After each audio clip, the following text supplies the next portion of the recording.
Alright guys, today this is part 2 of our Megazord review from Power Rangers Wild Force, and today we are doing the Kongazord. Alright, right here we have the Red Ranger Zord, his second Zord received in Wild Force. He is the Green 8. Very powerful, nice looking Zord. A lot of articulations in the arms, as you can see.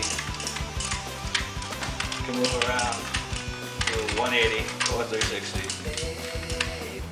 Move. Arms and legs move beautiful.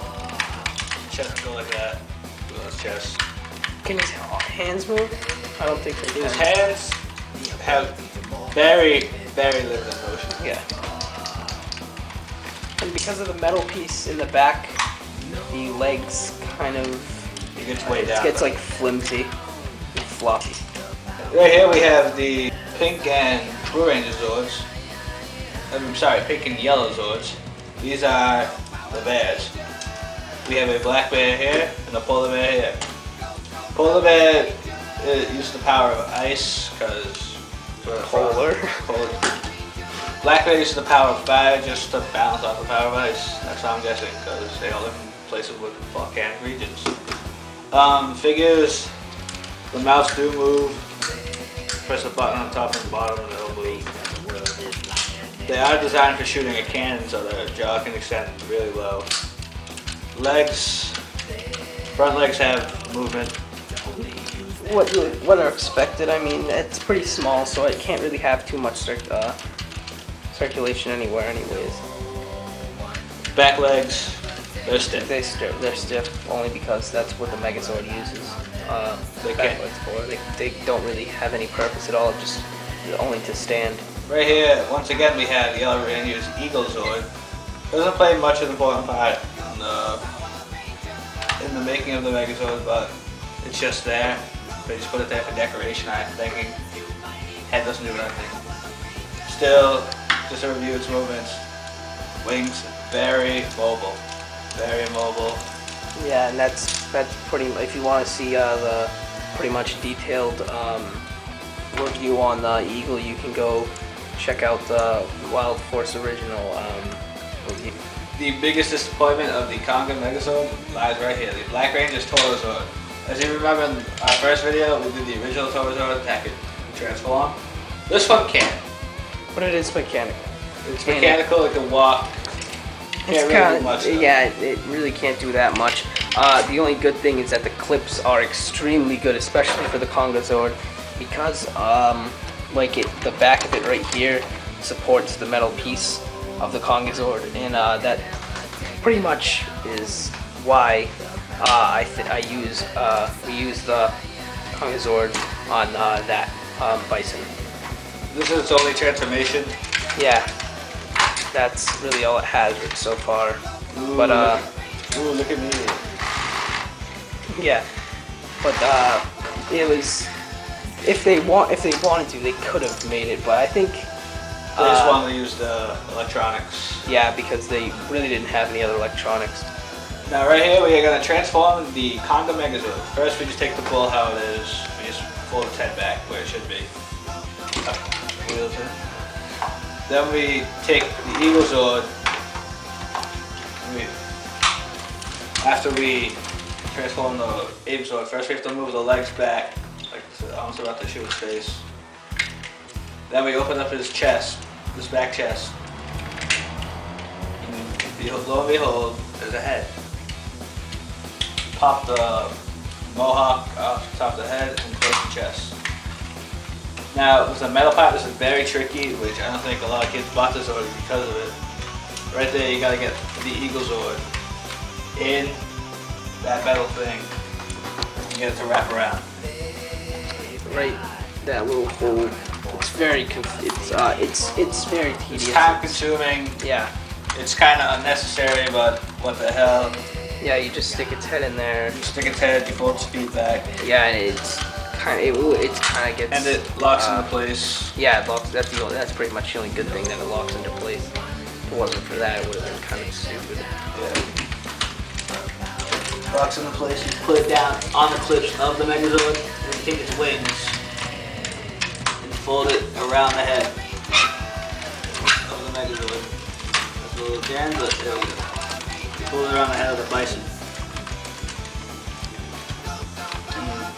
There we go for that. Then take the arms of the ape, fold them back in.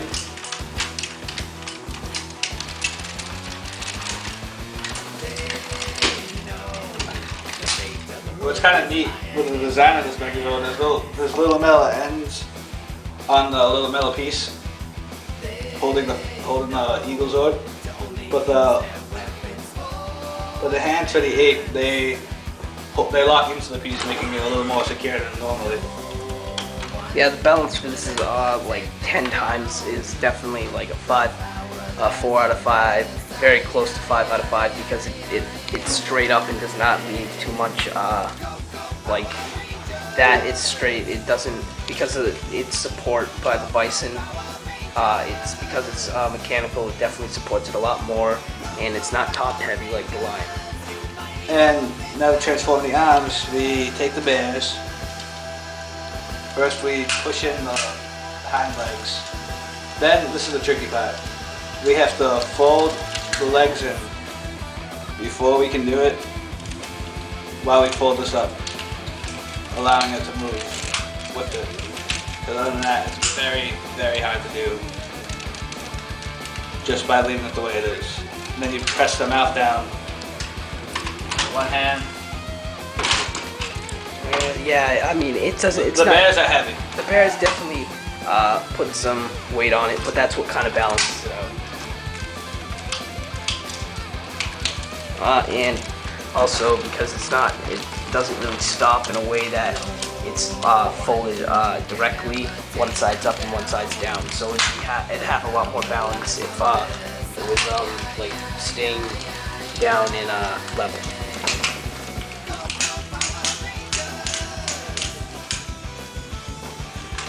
There we go, we have the Konga Megazord. There are blasters where the ape's feet are, so they did use that as a mode of attack.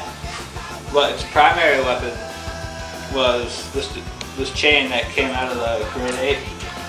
We didn't put it in the ape because it makes it harder to close the figure. And but rather short like this. And you can see it came from the ape because it's the banana. Because they're bananas.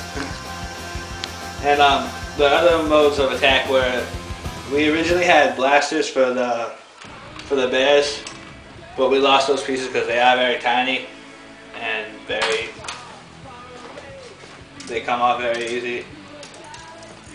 And it's a really good Zord. I say it's one of the most powerful swords in Wild Force. Yeah, the only thing is that the banana chain doesn't really have a place. The banana chain, other than the holder on the polar bear, doesn't really have a placement on the other black bear.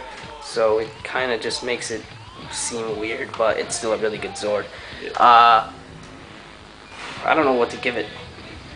I give the Zord a 8 out of 10. 8 out of 10, so 4 out of 5. That's pretty good. It's definitely, it's not, I wouldn't say it's not the best sword. Yeah, it's not the best, but it's definitely it's definitely pretty cool. What I really like about the Zord is that the face, you can zoom in on it a little bit, kind of does resemble that of the classic Megazords, like the older ones from. Yeah, it has the mask type of thing. Yeah. To it, so it's pretty cool looking. It'd be even neater if you could fold these apart, make the sides, and there we go. Creativity wise, they did a really good job with the gorilla. Definitely putting in the 2 bears it definitely makes it look a lot cooler that they have the 2 bears and not like a shark and a tiger, which is like kind of completely different random animals. Overall, yeah, it's a pretty good Megazord, and I think it deserves an 8 out of 10.